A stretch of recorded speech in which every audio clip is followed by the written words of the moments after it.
You wouldn't think a child could keep a secret like that, not for that long, not at that age. But grief makes you creative. Abandonment, even more so. I was 8 years old when I realized my father was never coming back. Not from deployment. Not from a business trip. Not from anywhere. My mother never told me outright.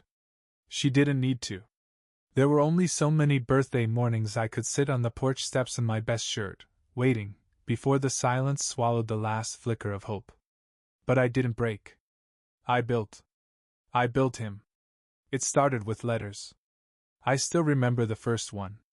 I found it on the windowsill of my bedroom. Neatly folded.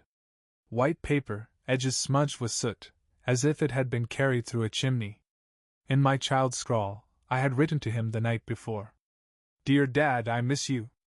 I wish you were here. Do you still love me? I folded it and tucked it under my pillow. A prayer, maybe?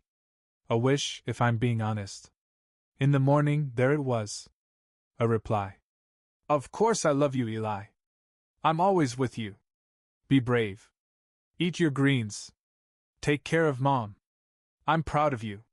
It was signed, Dad. And it was in handwriting I had never seen before. Not mine. Not my mother's. And strangely, familiar. Like something from a dream I'd already forgotten, but whose echo still rang behind my eyes. Every letter came like that. Mysterious, timed perfectly, on days when I cried myself to sleep, or got bullied at school, or failed a math test. I'd find one tucked into my coat pocket, or slipped into my school notebook between pages I hadn't turned. They were never long. But they said exactly what I needed to hear. Sometimes he'd tell stories. How he was training dragons in the clouds above us. How he was undercover in a secret world beneath the subways. How he had to wear disguises and couldn't be seen, but was always nearby, watching. Sometimes, when the nights were long and full of thunder, I would close my eyes and picture his face. It changed over time. At first, it was blurry, something between a movie hero and a firefighter. But with every letter, it grew sharper. A stubbled jaw. Laugh lines. Deep-set eyes that never quite smiled, but always looked right into me. A father I invented, sure. But he felt more real than anything else in my life. By the time I was 13, I had an entire shoebox full of his letters, tied with a blue ribbon I found in my mother's sewing kit. I never told her. Not once. Some part of me knew they weren't supposed to exist. That if I asked too many questions, the magic might shatter. That if I said his name too loud, he might disappear for good. So I kept quiet. I grew up. Sort of. The older I got, the more I realized how strange it was. I wasn't writing these letters myself. Not in my sleep. Not in some fugue state. I tried, believe me. I tested myself. I left my own notes, riddles with answers only I know. I set up traps, little marks to see if the paper was being moved. But the replies kept coming. Always in the same neat, slanted handwriting. Always timed with uncanny perfection. And the strangest thing? It matched something else. My dreams. I didn't always remember them in detail. But I remembered the feeling, the same presence. A voice behind the dreamscape. Whispering guidance. Speaking riddles. Leaving me clues in the margins of my subconscious. One night, when I was 15, I woke up gasping. I had dreamed of walking through a cathedral made of bones and ash, with stained glass windows made of stars. At the center, a figure waited in a chair carved from moonlight. He handed me a note. When I opened it, the words glowed with gold and bled into my hands. I didn't remember what it said, but I remembered the ink.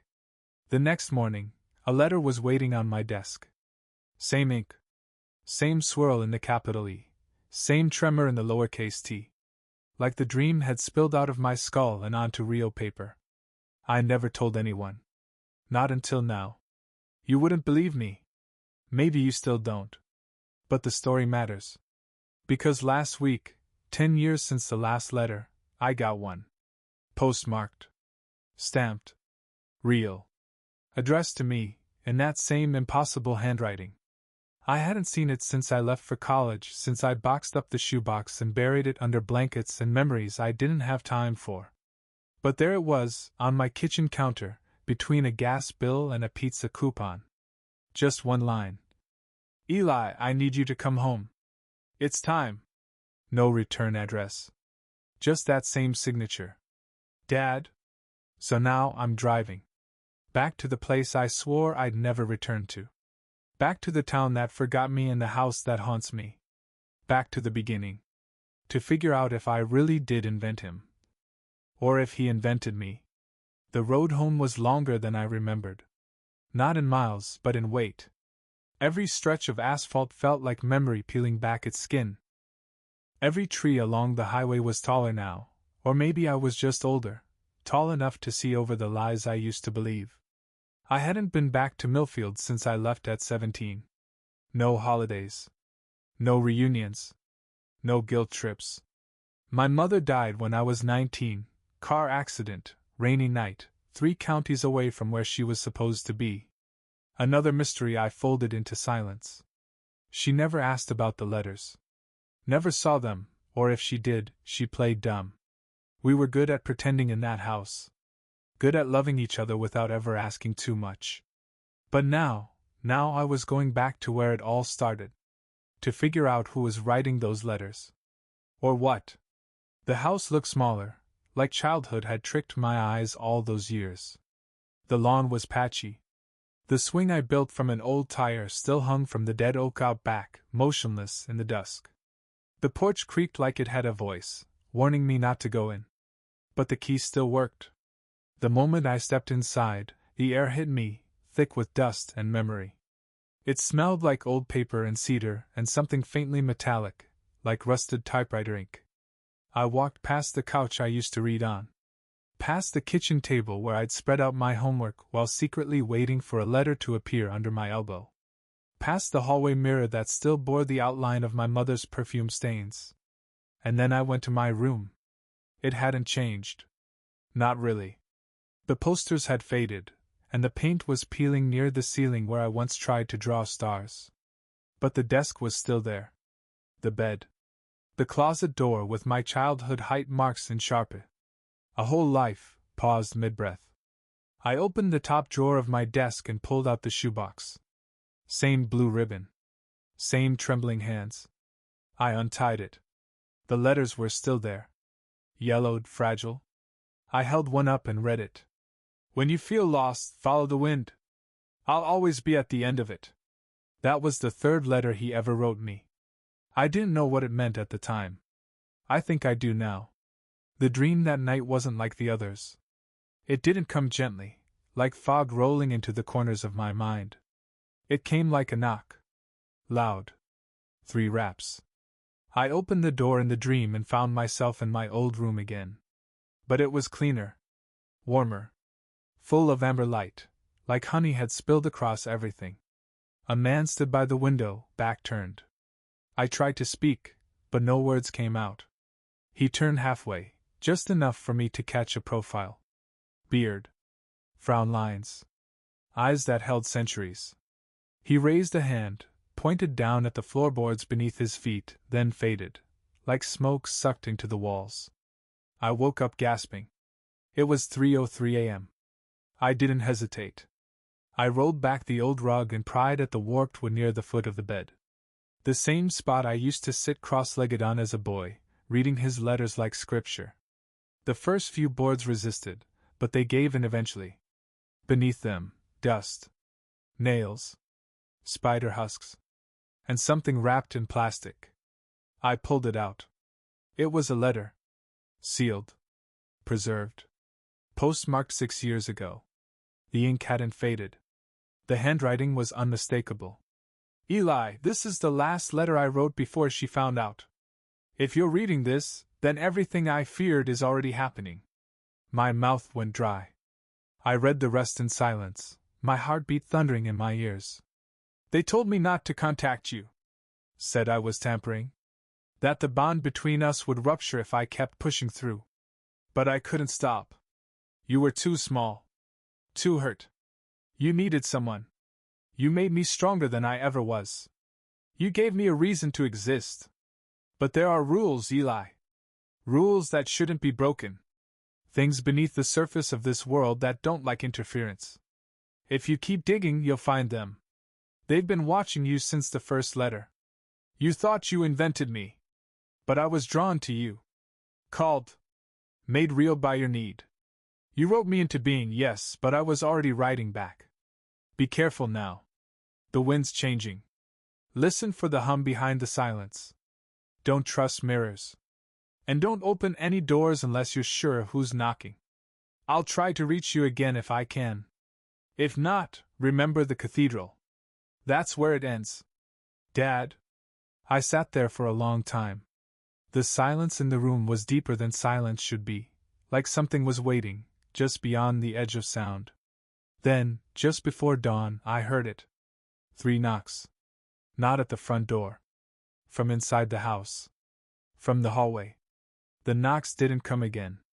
Not that night. But sleep didn't return either. I sat in my childhood room with the floor ripped open, the letter still trembling in my hands. Dawn crawled slowly across the floor, painting everything in bruised gold. And that's when I noticed the mirror. It stood in the hallway, tall, narrow, and warped at the edges. It had always been there, hanging outside my door. I'd passed it 1,000 times without really seeing it. But now I felt it. Like it had been watching me. You know that feeling when you're being stared at? That instinctive crawl down your spine? I stepped into the hallway. The mirror didn't reflect me right away. I swear to you, when I first stood in front of it, it showed the hallway empty, as if I weren't there at all. Then it shimmered. A flicker. Like it had blinked. Suddenly my reflection appeared, delayed by half a second, then snapping into sync. My pulse spiked. I backed away, heart pounding. But the deeper part of me, the one that remembered dreams and letters and whispers in the night, wasn't surprised. It recognized something. That mirror had watched me sleep. I avoided it the rest of the morning. Instead, I took the letter, the one beneath the floorboards, and studied every word. There were symbols in the margins I hadn't noticed at first. Faint, almost invisible. Like watermark glyphs, etched in dream logic. They shimmered only when the sunlight hit just right. A cathedral. A key. An eye. A spiral. I sketched them out in my notebook. And then something occurred to me, an echo from the letter. Don't trust mirrors. Why? Why mention it now, after all this time? What had changed? I left the house. Drove down old Millfield roads, past the bakery that still smelled like burnt sugar, past the church that had been abandoned since the fire in '98. I wasn't looking for anything in particular, just trying to breathe in open air, put some distance between myself and the echoing silence of my childhood. But then I saw it. The antique shop. It hadn't been there before. Not when I was a kid. Not when I left. But there it was, wedged between a barber shop and an empty lot, like it had been there all along. The bell above the door jingled when I entered. Dust hung like mist in the air. Shelves buckled under the weight of forgotten things, candlesticks, rusted tools, broken clocks. And mirrors. Dozens of them. Lining the walls. Leaning against furniture. Some tall, some handheld, all facing inward, like they were watching each other in endless reflection. A woman sat behind the counter. Old. Gray hair wound into a knot. Eyes that glinted too sharply. Eli, she said, without me telling her my name. I froze. She smiled softly. I wondered when you'd come back. Do I know you? No, she said. But he does. She nodded toward a mirror behind the counter, taller than the rest, framed in black and wood etched with those same symbols I had seen on the letter. The spiral. The key. The cathedral. The eye. And something else faint, but there. My name. Carved into the lower corner. Not fresh. Not recently added. Old. As if it had always been there. I stepped closer. And the mirror shimmered. Not like a reflection. More like a pool. A window. It didn't show me. It showed him. The man from my dreams. Standing at the cathedral's gate, its spires rising into a sky of storm and starlight. He looked directly at me, as if he saw through the mirror, through time and space and reason. And then he said, without sound, just movement of lips I somehow understood. They're waking up. You need to remember. I reached out to touch the glass. But the shopkeeper grabbed my wrist. Not yet, she whispered. They're watching for that. Who? She didn't answer. Just handed me something small, a pendant. It was cold in my palm. Circular. Heavy. The same symbol again, a spiral, like an uncoiled question mark. Wear this. It'll keep the worst of them blind. For now. I wanted to ask more, but her expression had already changed, closed off, like a window slammed shut. And when I looked back at the mirror, it was just a mirror again. My own face stared back. Confused. Pale. And behind me. A figure. I spun around. Nothing. The shop was empty. But the pendant was real. And when I stepped back outside, the shop was gone. Just an empty lot. Overgrown with weeds. I didn't sleep that night. How could I? Every mirror in the house I covered with blankets. The hallway mirror, I wrapped it in duct tape and shoved it into the attic, listening as the walls groaned with the effort. And yet, sometime around 2:00 a.m., I woke up. Not to a knock, but to a whisper. Right next to my ear. It said, "He didn't die, Eli. He crossed over. He's waiting." When I opened my eyes, the pendant was glowing faintly. And my bedroom mirror, long since removed, was back on the wall. Cracked. But showing something behind me that wasn't there. There are certain places in a town that children just know not to go. In Millfield, it was the woods behind Carter's Hill. We whispered stories about them in elementary school. Stories about lights that floated between the trees, about shadows that moved against the moonlight, about screams that never reached the edge of town. We said the trees could talk. That they'd twist themselves into shapes if you stared long enough, faces, hands, symbols. The adults always brushed it off. Old stories, they'd say. Nothing back there but owls and poison ivy. But even they never went near it after dark. And when I was a kid, maybe 9, maybe 10, I had a dream. In it, my father stood at the edge of those woods, holding a lantern that glowed like lightning trapped in a jar. He said, "When the spiral shows itself, you follow it. Don't stop, no matter what you hear." I hadn't remembered that dream in years. Not until the mirror cracked and the whisper woke me. Not until I found the spiral again. The next morning, I went out there. Back to the edge of Carter's Hill, past the old fence, down the forgotten path. The woods greeted me with silence. Not the peaceful kind. The kind that feels like something's listening. And watching. I carried the pendant the shopkeeper had given me. It pulsed faintly, warm against my chest. Like a compass with no needle, only instinct. I didn't know what I was looking for, just that I'd know it when I saw it. And after nearly an hour of walking, I did. A tree. Massive. Gnarled. Its bark was burned in a perfect spiral, 7 turns deep, charred black, the edges still sharp like the wound had never healed. I touched it. And something clicked. The air changed. Thickened. The wind stopped. The woods around me grew, stiller. Like everything was holding its breath. Then I heard it. Singing. It was faint. Childlike. Not a melody I recognized, but one that tugged at something in my gut. The kind of song you hear in dreams and forget before you wake. Haunting. Gentle. A lullaby written in a language no one teaches, but everyone remembers. And it was coming from inside the spiral. From the tree. I pressed my ear to the bark. And the world fell away. I was no longer in the woods. Not entirely. I stood in a clearing I hadn't seen before, a place that didn't feel like it belonged here. The trees circled outward, forming the same spiral shape. In the center, a stone table. On it paper. Ink. A letter, half written. I stepped closer. The ink shimmered like oil. I touched the paper and recognized the handwriting immediately. His. But it wasn't a letter to me. It was from me. To whoever finds this. I'm sorry. I broke the rules. I made him real. I needed him too much. And now they won't let him leave. The cathedral is real. It exists between memory and morning. And it's where he's trapped. Because of me. If you've come this far, you can still fix it. But you have to finish the last letter. You have to bring him home. Suddenly, a crack rang through the clearing, like bones snapping under weight. The trees groaned. The spiral shifted. And I saw them.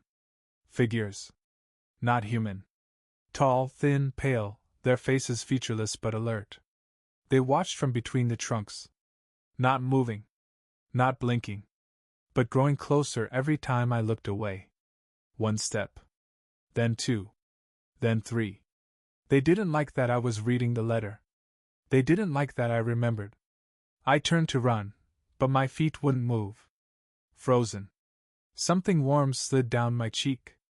Blood? No, ink. The same ink from the letters. Leaking from my eyes. The pendant flared hot.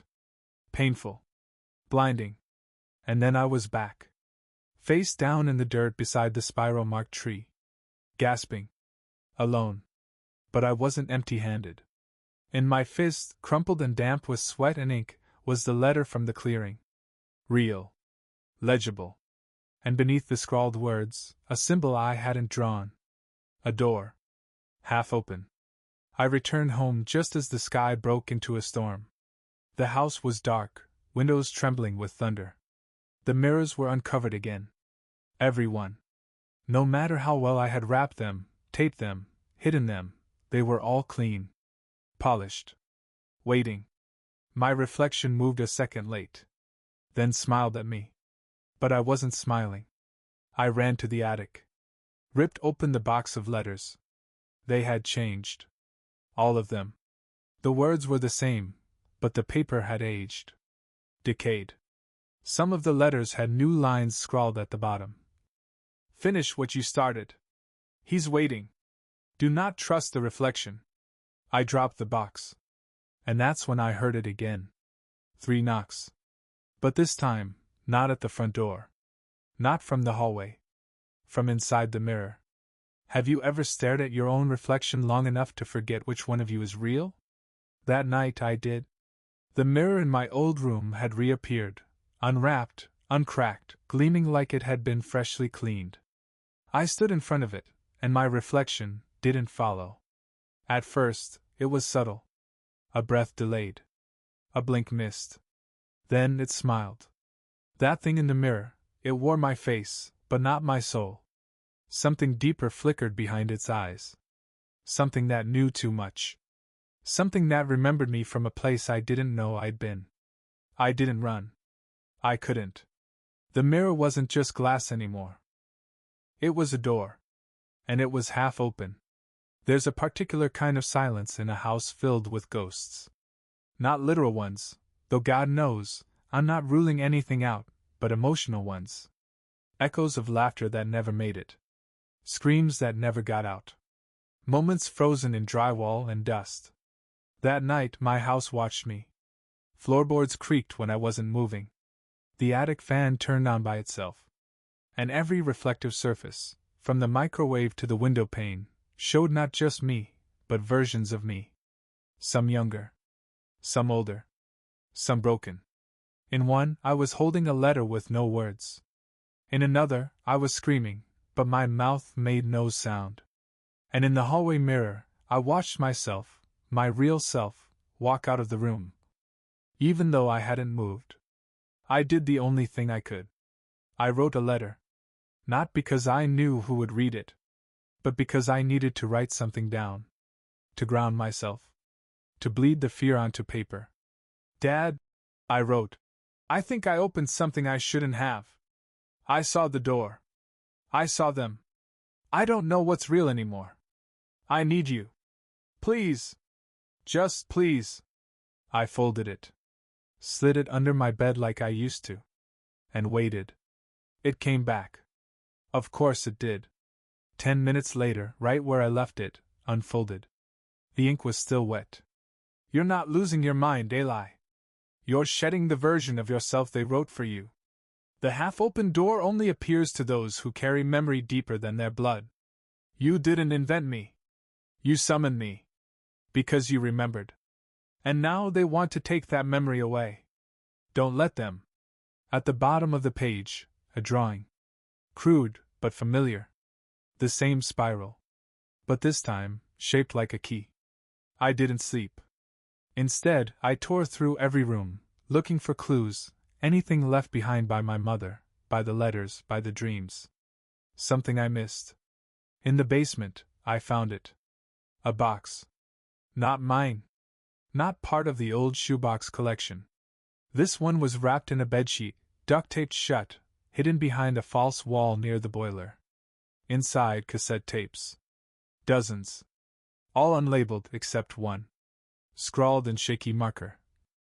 Play if he returns. I stared at it for a long time before popping it into the old tape deck I found beside it. It clicked. Hummed. Then played. Static. Then my mother's voice. Eli, if you're hearing this, it means I failed to keep it sealed. He came to you, didn't he? I always knew he would. They warned me he would take shape through your grief. That your longing would make him real. They weren't wrong. But what they didn't tell me, what I learned, is that he wasn't dangerous. He was just lost. Like you? And I couldn't let them take him. I made a deal. I gave them part of me. To buy time. But you have to finish the letter, Eli. The last one. The one only you can write. It's the only way to open the door all the way. To free him. But once you do, you won't be able to come back. Click. Silence. I rewound it. Played it again. Same message. Same impossible wait. My mother knew. She'd known all along. And she hadn't told me, because to speak it was to summon them. The ones behind the mirrors. The ones who keep the cathedral locked behind the half-open door. But the choice was mine now. I could finish the letter. Or stay in this house of echoes, waiting for the rest of me to rot away. I gathered the pages. Every letter he ever wrote me. Every letter I wrote him. And I started to piece them together, not in the order they arrived, but in the order they meant something. Like puzzle pieces, they formed a map. The spiral was at the center. The cathedral beyond it. And at the bottom, 3 words. Open the door. So I wrote the final letter. 1 line. Come home. I folded it. Held it to the mirror. And the glass turned to water. I stepped through.